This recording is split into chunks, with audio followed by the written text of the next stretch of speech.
Hello everyone, welcome to our YouTube channel. So आज शुरुआत करूंगा फिर से यूरोप की शेनेगन की, एक वो कंट्री जो बहुत ही खुशहाल गिनी जाती है, जहाँ के लोग सबसे खुशहाल गिने जाते हैं। जी हाँ, मैं बात कर रहा हूँ फिनलैंड की। जिस तरह लास्ट मैंने वीडियो बनाई थी जिसमें कि मैंने एक बात की थी कि यस, फिनलैंड में क्या प्रॉज एंड कॉन्स जो आज की डेट में स्टूडेंट्स को देखने को मिल रहे हैं। So guys, let's start with the admission requirements today. क्या एडमिशन रिक्वायरमेंट्स है, क्यों एक बच्चा फिनलैंड में जाना चाहता है, क्या वहां पर IELTS की जरूरत है, क्या वहां पे फिनिश लैंग्वेज आनी पहले चाहिए, और क्या स्पाउस के लिए फिनिश कंपलसरी है। ये सारी बातों का जवाब मैं आज इस वीडियो के राही देना चाहूंगा।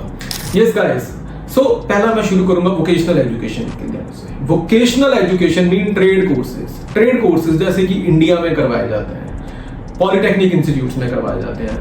पॉलिटेक्निक में ट्रेड होते हैं, प्लम्बिंग हो गया, वेल्डर का हो गया, कुक का हो गया, नर्सिंग हो गया, नर्सिंग एड हो गया। तो वहां पर भी यही इसी तरह के सेम ट्रेड कोर्सेज अवेलेबल है।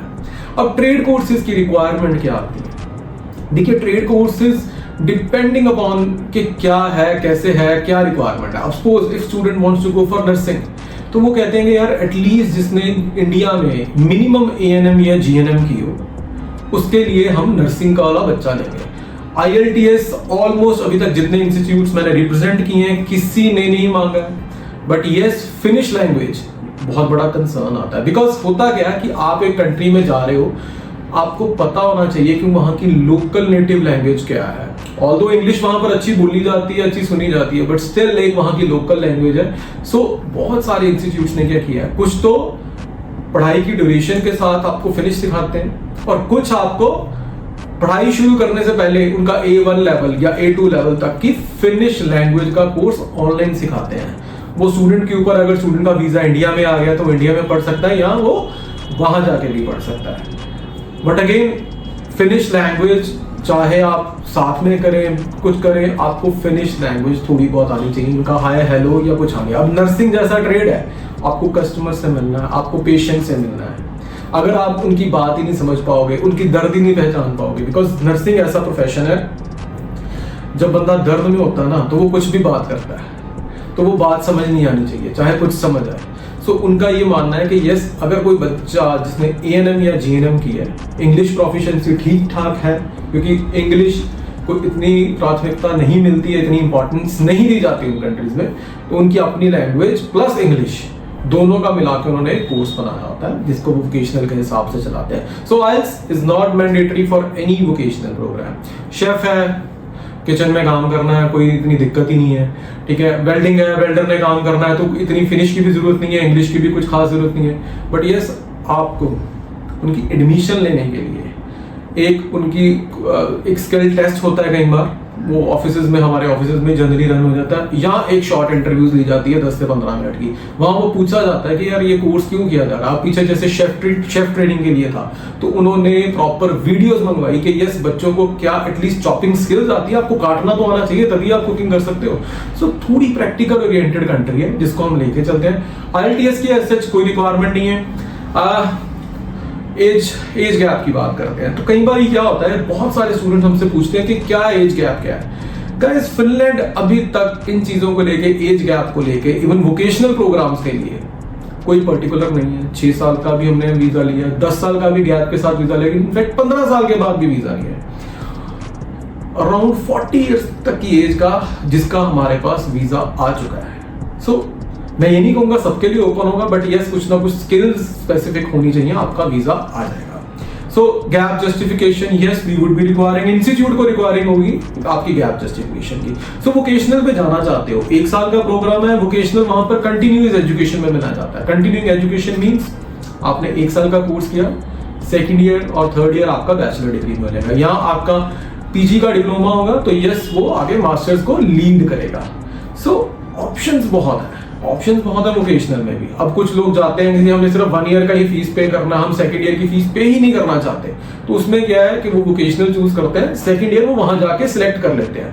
अब सपोज एक स्टूडेंट जो बैचलर डिग्री में जाना चाहता था, अब वो बैचलर डिग्री में जाने के बाद उसके माइंड में आता है यार काश मैं वोकेशनल में आता, बिकॉज जब आप फिनलैंड जाओ, मैं मिलता रहता हूँ स्टूडेंट से जाके, तो वो कहते हैं काश हम क्या वोकेशनल में चेंज कर सकते हैं। So we can at least think कि एक साल हमने ये कर लिया, सेकंड ईयर हम किसी और यूनिवर्सिटी में कर लें। आज मैं आपको एक यूनिवर्सिटी में डालूंगा, आपको 3 साल उसी डिग्री में करने पड़ेंगे। सो वोकेशनल एक लीनियंट सा प्रोग्राम है in comparison to bachelor degree, जो स्टूडेंट कर सकता है। सो रेकमेंड करूंगा, अगर आप ज्यादा लंबा नहीं अपना सोच के चल रहे हैं, प्लान नहीं किया, तो vocational is the best one.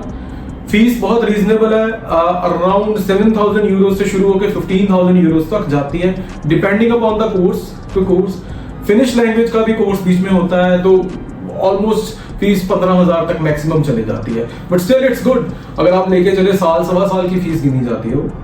Comparison करें बाकी कंट्रीज में तो बहुत रीजनेबल है आज भी, और सबसे बड़ी बात है स्पाउस को साथ लेके जा सकते हैं। The next one is bachelor degree. Bachelor degrees में क्या है, बहुत सारी यूनिवर्सिटीज ने अपनी इंग्लिश की रिक्वायरमेंट रखी है, किसी ने 6 ओवरऑल 5.5 रखी है, किसी ने 6.5 ओवरऑल रखी है, और कोई विदाउट IELTS भी ले रहा है। बट कुछ ना कुछ एक्स्ट्रा किया हो उन्होंने, एक्स्ट्रा किया हो इन द सेंस कोई ना कोई अपना स्किल का टेस्ट दिया हो। इंजीनियरिंग जाना है, इंजीनियरिंग का मैथ का एग्जाम होता है उनका, वो हमारे ऑफिस में होता है, यहाँ चंडीगढ़ में किसी ना किसी होटल में यूनिवर्सिटी करवा देती है। सो ऐसी चीजें भी बड़ी होती हैं। But yes, for bachelor and masters you would be requiring IELTS in majority of universities. But some universities की बात करें, कुछ यूनिवर्सिटीज MOI पे भी एक्सेप्ट कर रही हैं अगर आपका मीडियम ऑफ इंस्ट्रक्शन इंग्लिश में है। सपोज आप महाराष्ट्र से हैं, केरला से हैं, जहाँ की इंग्लिश बहुत इजीली बोली जाती है और सब कुछ होता है, तो यस वो एक्सेप्टेबल है। पंजाब की बात करूंगा, पंजाब हरियाणा की भी, अगर आप डेमोन्स्ट्रेट कर पाते हो इंटरव्यू में, yes you are good to go without IELTS as well. But still I would recommend, if you are thinking about bachelors or masters, तो प्लीज IELTS कीजिए, बिकॉज IELTS के बिना नहीं हो पाएगा। और फिर से वही बात कहूंगा, एक ऐसी कंट्री है जहां पर बच्चा चाहे वोकेशनल में जाए, चाहे बैचलर में जाए, चाहे मास्टर में जाए, प्रायोरिटी सबको सेम है। ये नहीं है कि आपने बैचलर किया तो आप ये नहीं कर सकते हो, मास्टर्स किया आप ये नहीं कर सकते हो। जिस तरह हमारे माइंड में आता है कि यार नहीं, इक्विवेलेंसी नहीं मिलेगी, तो इक्विवेलेंसी हर एक एजुकेशन सेक्टर के लिए अपनी है। सो ऐसा कुछ नहीं है। फिनलैंड टाइम टेकिंग थोड़ा सा प्रोसेस है in comparison to other countries, धीरे धीरे होता है, चेक करते हैं आपकी हर चीज को, और जो आपने दिया वो उनके लिए सच माना जाता है। So guys, don't lie in your application. वहां जाके चीजें पता लगेंगी तो इंडिया का नाम खराब होगा, या आपके रीजन का नाम खराब होगा। जिस तरह बाकी कंट्रीज हमारे रीजन्स को लेके कहीं ना कहीं सोचती हैं कि यार ये खराब हो रहा है या वो हो रहा है, सो वो हम ना करें। Don't lie in your application again. So guys, इसी तरह मैं आपको कुछ ना कुछ अपडेट्स देता रहूंगा रोज के क्या अब नया चल रहा है, क्या किस कंट्री में जाना बेनिफिशियल लग रहा है आज की डेट में, क्या प्रॉस एंड कॉन्स है। So guys, just stay to our YouTube channel. Thank you so much for listening.